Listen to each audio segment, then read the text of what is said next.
Welcome back, everyone, to another episode of the Minnesota Left-Handers podcast. We're starting to hit the ground running with this thing. Trying to keep someone somewhat in a schedule here, doing middle of the week podcasts, and just keeping you guys up to date with some of the latest stuff in golf, some of the latest stuff in Minnesota Left-Handers. As always, joined with the one and only Nate Doimer. How are you doing? Doing well. Happy to be here. Like you said, midweek. We've got a good rhythm going. Definitely worth talking about some President's Cup stuff as that wrapped up. It's almost October, man. Golf is wrapping up here for us Minnesota left-handers, but never fear. Simulator golf is in the works. I just got an email from the local golf course saying, hey, simulators are going up in our clubhouse soon. So it's like a transition for us, you know, kind of moving into the holiday season and all that. But we get to keep hitting the ball into the screen and keeping the swings warm. So just know that if you're looking for events, Brett, you and I, we're there for them. We're there for the people who are looking for an event. We're going to have two at least, I would say. We'll say that for now. We're looking at, post-holiday season sometime mid-January, and then again in February before we get back outdoors again for the 2023 season. But be looking out for those. Yeah, I'm excited, man. I think these simulators are going to be fun. I mean, I have fun. I golf X-Golf in either Champlin or Medina every Thursday once our golf season kind of comes to an end. And then me and you try and this will be the third year we sprinkle in a little Arizona trip. Yeah. Oh, my gosh. We got to break down some courses. We gotta figure out where we're going to stay, what that's going to mean for the courses. I go on, to the Google, and I pull out a map of Phoenix area golf courses, and it drops a little pin, like a little, flag, where there's a golf course in Phoenix. There in the Phoenix area, we'll say. There are 200. I don't even know where to start, man.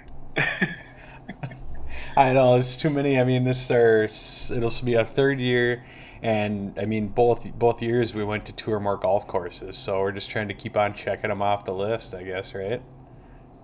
Yeah, that's the plan. We're looking at, sort of late January, hopefully right after our first simulator event here. So we'll use that to get the swings warm, get the swings fine tuned, ready to take on Arizona. Let's go. All right, so let's move into the President's Cup here. You had an article that came out today. I recommend you guys getting out there and reading this thing. Nate is one heck of a writer. MN Left-Handers newsletter that's on Substack. What a terrific article. And even myself, I learned a little bit reading this article. I didn't know the stuff about South Korea and your little love affair for Tom Kim and those guys. So. You won me over. I mean, he's out there fist pumping, pumping up the crowd. He came out for his singles match against Max Homa, who we are going to talk about later, Brett. And he kind of came out and did the Happy Gilmore kind of pump up the crowd thing. He kind of looked around at the grandstands that, on three sides of the tee there. And, was getting them loud, getting them going. He's 20. And he's just got sort of that youthful excitement, as I wrote in the article, kind of shades of early Tiger with the fist pumps and kind of just getting the crowd engaged. He went from, I want to say July, he got an exemption to the Scottish Open. So he played the Scottish Open, then the Open Championship, and then Rocket Mortgage, which was right after the 3M. So it kind of went Open and then 3M here in Minneapolis. And then Rocket Mortgage. And then after that, he won the Wyndham. That month essentially qualified him for the President's Cup. He was one of the top 8. He was going to make it whether the live guys played or not. He was kind of part of that group when they still thought they were going to have Neiman and Cam Smith and whatever. So he was, a big name. He's becoming a big name. But what I kind of focused on and that I really enjoyed about this President's Cup was him, along with Siwoo Kim, KH Lee, and Sung Jae Im. They all from South Korea, and they just sort of carried this team. I mean, gave this event life. If you remember, kind of before the event, there were sort of talks of like, should it be a mixed event? You know, what should it be? Should we involve the LPGA? Should it just go away? Is it really worth it? And I think with the way that the heart that they had, the energy that they brought, sort of knowing that they were going to be beat no matter what, but just kind of saying, you know what, we're a team that is young, and we can build on this, and we can be something in the future. Can you think of a team, whether it's NFL or NHL or something like that, that got a bunch of, you know, young guys together and just built around that team and built it up to a championship level team? Is there a team that comes to mind for you? Dude, Herb Brooks, Miracle on Ice, baby, let's go. It's kind of what they were, you know, in a sense. Kind of what the President's Cup is. I like that example because we were not supposed to beat the Russians, the USSR, or I suppose at the time Soviets, yeah. In that 1980 Olympics. Yeah, and they really built it around here. Now, you know, I read this article maybe 1.5 times because I went back and read some other stuff. So, Siwoo broke his putter. Yeah, 2021 Masters. It was the year that Hideki Matsuyama won. But when he was like on hole 15, it was like middle of the back nine. I mean, coming down the stretch, he missed a putt or missed a chip in or something happened. And ends up slamming his putter. And I'm like, dude, what are you doing? Like you're 3 back. I'm not gonna say, you know, that you're, you know, in contention to win necessarily, but why are you putting yourself in a position at Augusta at the Masters to have to putt with your 3-wood? What are you so mad about?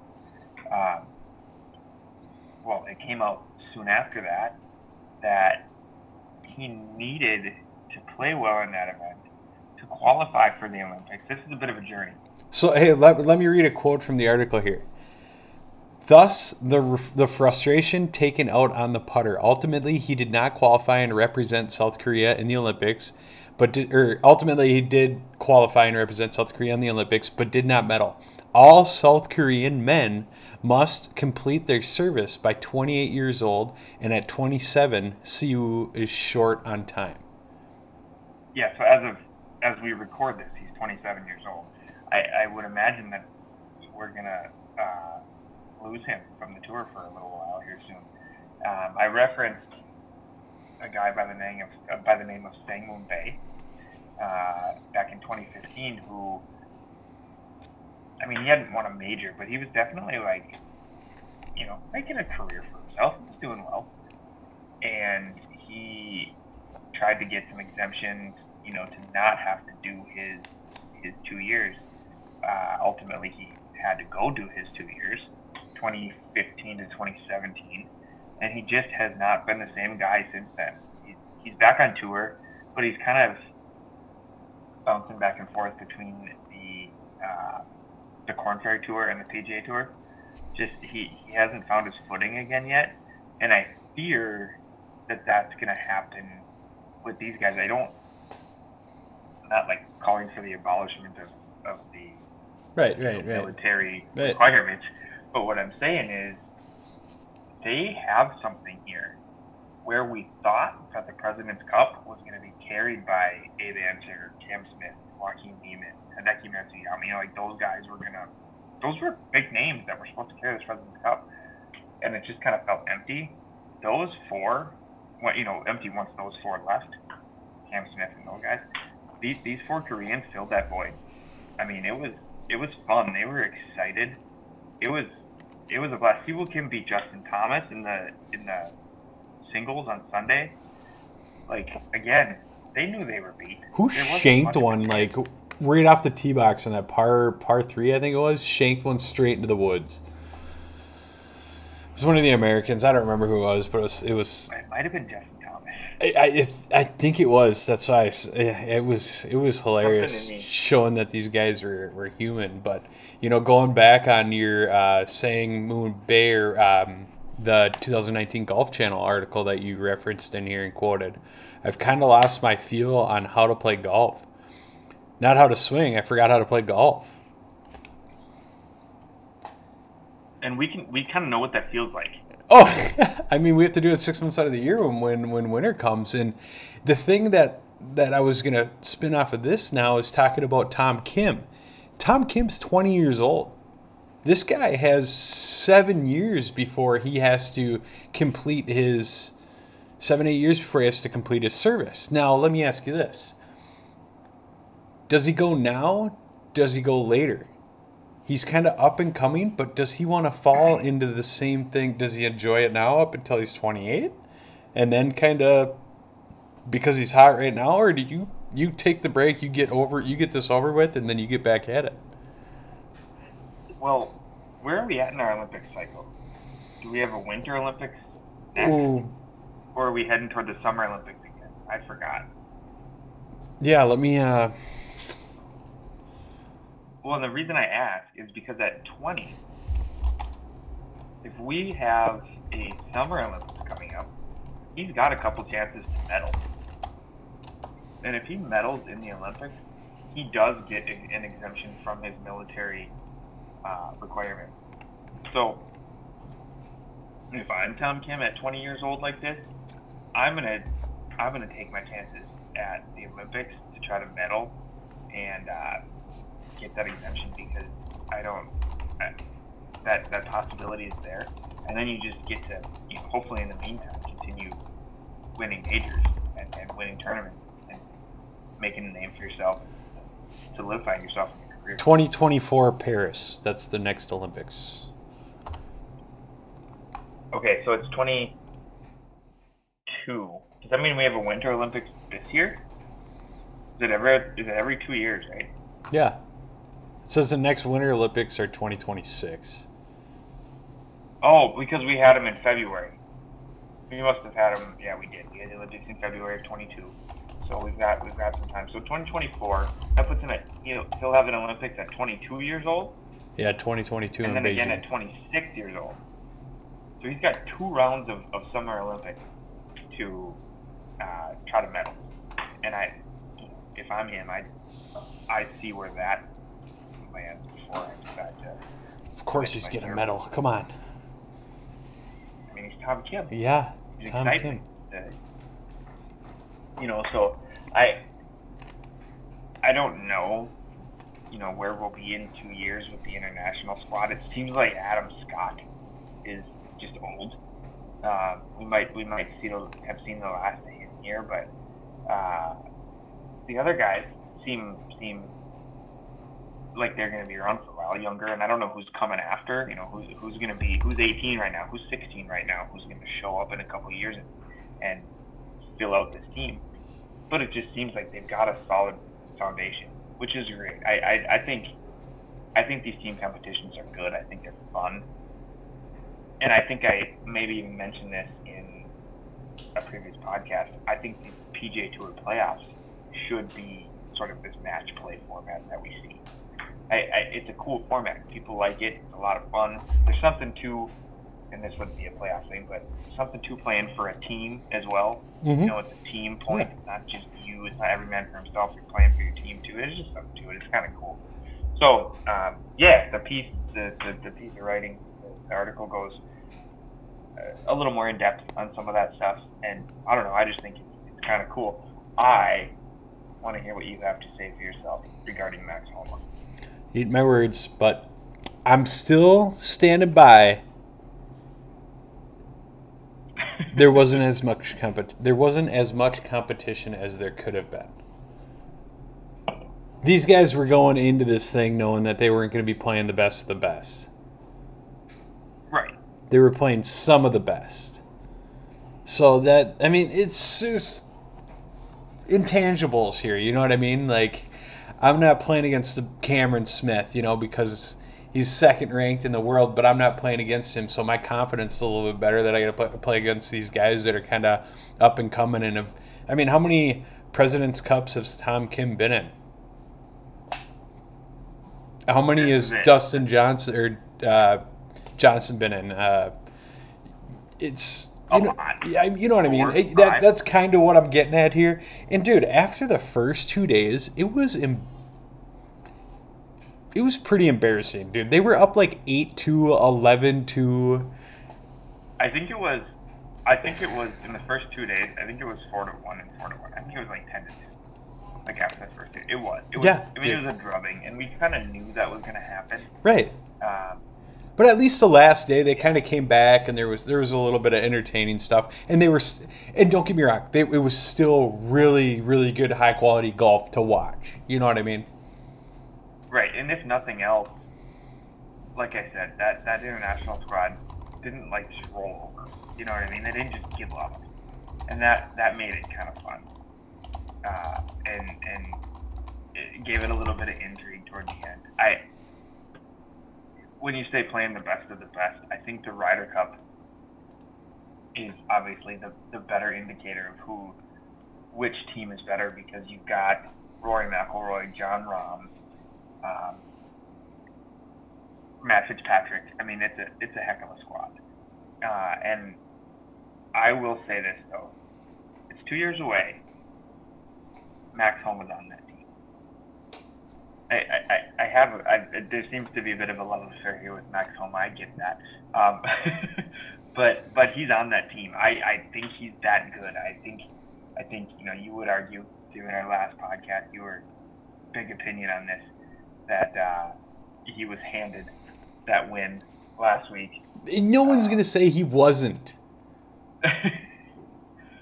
No, he was handed that win. Dude, yeah, get out of here. I watched that video again today because it's on my TikTok, and I put 2 new videos up on TikTok, by the way. One of George W. Bush golfing. It's pretty hilarious. And he's shushing a reporter not to talk while he's golfing. That's kind of funny. Yeah. The whole thing is actually kind of comical. It's not meant to be serious. He's kind of joking around if you watch the whole clip. But I took that portion out of it because I thought it was funny. He's just telling him to shush. And then the other one, because I got taken down because of copyright claims, but I reposted it and it's finally getting some traction. I think that George W. Bush one is already up to 10,000 views just today. And the Danny Willett one, I think, is only like 1,000 views, which is crazy because I don't get TikTok. Dude, yeah, so George W. Bush has 21,000 views already today. And the Danny Willett one with the Max Homa's only got 614. Unbelievable, right? It's just however this stuff hits the algorithm. I don't get it. It's TikTok. Yeah. What's follower numbers at on that? 374. We're getting up there. We got 15,000 likes, and I'm getting a lot of emails from TikTok saying, "Hey, keep it going, keep it going, keep it going." So. Yeah, what do we need? We need 1,000 to go live there? Yeah, I need 1,000 to go live, and holy cow. Yeah, dude, so one of our videos has the Billy Horschel video will not shut up. Like, I posted this thing 2 weeks ago maybe, and people are still commenting and liking and talking about Billy in this video. We got over 110 comments on this one video. It's crazy. If you're a commenter and not a follower there, what are you doing? Follow us. Yeah, right? For more good, fun, entertaining stuff. That TikTok, you're a mastermind. So back on this. So Danny Willett, okay, I'm putting myself in his shoes. How far do you think that putt was? 6 feet? If that? Maybe. 5 feet. Okay. Yeah. You got a downhill putt. You need to at least 2-putt this thing. You 3-putt, you lose. You need to 2-putt this. I'm going for the tie, Cake, because I'm not losing this money. I'm going for the tie. I'm not going to put this thing 5 feet past the cup again like he did. Right. I'm tapping this, getting it close, and then I'm going in. I just, to the end, man. Yeah. Well, we got about 8 more minutes here, so. Yeah. one quick thing before we should maybe recap our Pickems and talk about this week's games. If you want to pull that up here, Sanderson Farms is this week, the Sanderson Farms Championship. You've got again none of the top 10 players in the world. You know, like it's not that caliber of tournament. But you know who is playing? Justin Suh. So we're gonna. Okay, yeah. Here we go. You know, there's the name to follow. I've talked a lot about how I think he is gonna be. He's a superstar in the making, and his career gets started this week. So be on the lookout for that. Be watching that a little bit. I'm hoping to toot my own horn a little bit with that one at our next podcast. Be able to say, I told you so. Moving on now to some Pickems, some NFL. Week 3 last week, because we recorded on Saturday and you threw out a handful of games for my buddy Ryan and I to kind of talk through. The first one, Houston over Chicago. That happened, I believe, right? That was a win. Houston. Oh, so Houston over Chicago. No, Chicago won that at home. Oh, -1. Mm-hmm. Philly over Washington. That happened. Yep. What happened in Vegas versus the Raiders and the Titans? Titans won. Okay, that's -2. New Orleans over Carolina. Nope, Carolina. Okay, so we're 1 for 4 at that point. Indy beat Kansas City, right? Yep. 1 for 5. I picked the Jets over Cincinnati. I think Cincy won that. Jets over Cincy. Nope, Cincy won that one. Yeah, I'm 1 for 6. Minnesota beat Detroit. In an awesome game, awesome ending. I mean, pure Vikings, and I mean that was classic Viking, classic Lions football. I mean, for Lions to crap the bed right at the end and the Vikings to pull it together at the end. I mean, yeah, we didn't deserve that game, but yeah, we got it. Anyways, Buffalo, Miami. I think Miami won that, didn't they? Yeah. Okay, I know we're short on time, but I gotta sidetrack for a second. Is Tua concussed? No, apparently it was his back, but man, did he look concussed. He was rumbling, stumbling. Right down. that was nuts. Baltimore over New England, I picked. Yep. That happened because Lamar Jackson had 1,000 fantasy points. And then the Chargers beat Jacksonville, right? Nope, Jacksonville, 38-10, dude. Holy blowout. cow, I had it awful. And everyone else, dude. You and everyone else. Yeah, I did too. Oh, yeah, because you texted me back when we went through it. You literally got 2 right. I was like, oh, sorry, 3. Oh, 3, I mean. Mm-hmm. Yeah. All right, so this week we got 4 Miami in Cincinnati. Fins up. I like it. Minnesota at home against this is the London game. London, yep. Alvin Kamara. Yeah, I'm going Minnesota. I'm going Saints. I'm going Cincy, Minnesota. Okay, so we're opposite. Yep.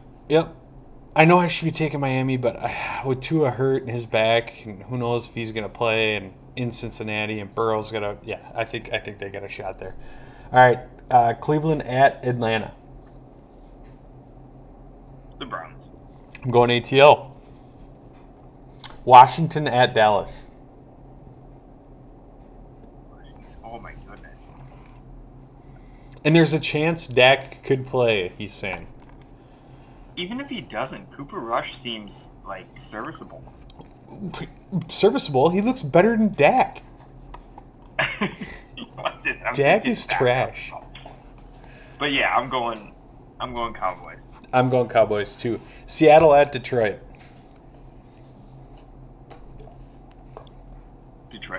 Yeah, I'm going with the Cats. Tennessee at Indy. Ooh, this is a game. Yeah, it's going to be game of the week. Indy. Same. Chicago at New York Giants. Oh, the Giants. Yeah, I'm pretty sure. It's one of those deals where if the Giants were playing anyone else, I'd probably pick the opponent. But it's the Bears, so I got to go with the Giants. And Justin Fields, I don't think has broke the 200 mark yet this year in passing yards. Jacksonville, this is going to be a good game. Jacksonville at Philly. That's not a good game. Philly. I want to go Jacksonville, but I got to go Philly. Jets at Pittsburgh. That's a game. Trubisky against Flacco. What a disaster. Dude. Pitt. I'm gonna go Jets on that one. Buffalo at Baltimore. Oh boy. This is Buffalo. easy. Yeah, same. Buffalo. Chargers at Houston. Chargers in Houston? Yep. You said Chargers. Yep. Arizona at Carolina. Arizona. Same. New England at Green Bay. Green Bay. I'm going Green Bay as well. Denver at Vegas. Anybody but the Broncos at this point. I'm going Broncos. Raiders. I'm taking Broncos. Kansas City at Tampa Bay, which might be playing in Minnesota, but it doesn't sound like. Yeah, anywhere but the Hurricane, right? Yeah. That's the deal there. They're having to fight through that. Kansas City doesn't lose again. I know it's Tom Brady. I'm going Tom Brady at home. And then got kind of the game of the week, or the Monday night game. Rams at San Fran after a just abysmal loss for Garoppolo. I'll go Rams. I'm ramming it. There you have it. We were opposite on a The first, on a bunch of them. the first half of games we were opposite. So we'll save this. We'll get back to this and we'll go through our Pickems again. I am 3-0 in my fantasy league. Still getting some good waiver wire targets. My team is stacked. I'm number one in the power rankings. Please do not let the injury bug grab hold of my team, and I got this one. Can I tell you quick too? I am 3-0 in my fantasy league, alone in first. Second lowest points for. You get the easy schedule? Yeah. Oh, that's terrible. So, quick before we wrap here, any golf on the horizon for you? Maybe up north. I leave to go up grouse hunting Thursday to Sunday, so I'm gonna miss my Thursday golf and Sunday golf, which I'm not excited about. So we wrap league for me on Thursday, and full Craigan's preview and recap in future episodes coming soon here in the next week and a half. So with that, man, I got nothing. I'm excited about the future of the President's Cup, and yeah, we'll talk again soon. yeah, and just keep on the lookout for our upcoming events. Check our social media. Hit up our TikTok, Facebook, Twitter, Instagram, YouTube. We're all over. Substack. We're just getting good content out there. I loved it, Nate. Thanks for the time. Thanks for the night. All good stuff. I will see you next time. Sounds great.